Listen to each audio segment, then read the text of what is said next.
সৎপাত্র।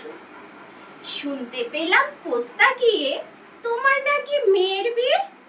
গঙ্গারামকে পাত্র পেলে জানতে চাও সে কেমন ছেলে? মন্দ নয়, সে পাত্র ভালো, রং যদিও বেজায় কালো, তার উপরে মুখের গঠন অনেকটা ঠিক পেঁচার মতো। বিদ্যে বুদ্ধি বলছি মশাই, ধনী ছেলে অধ্যবসায়।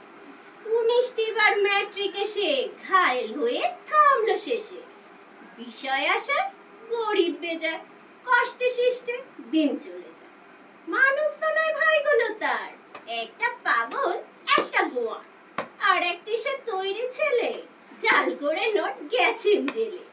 কনিষ্ঠটি তবলা বাজায়, যাত্রা দলে 5 টাকা পায়। গঙ্গারাম তো কেবল ভোগে পিলে যার আর পাণ্ডু রোগে। কিন্তু তারা উচ্চগড়, কংসরাজের বংশধর। শ্যামলাহিড়ি বনগ্রামে কি যেন হয় গঙ্গারামে।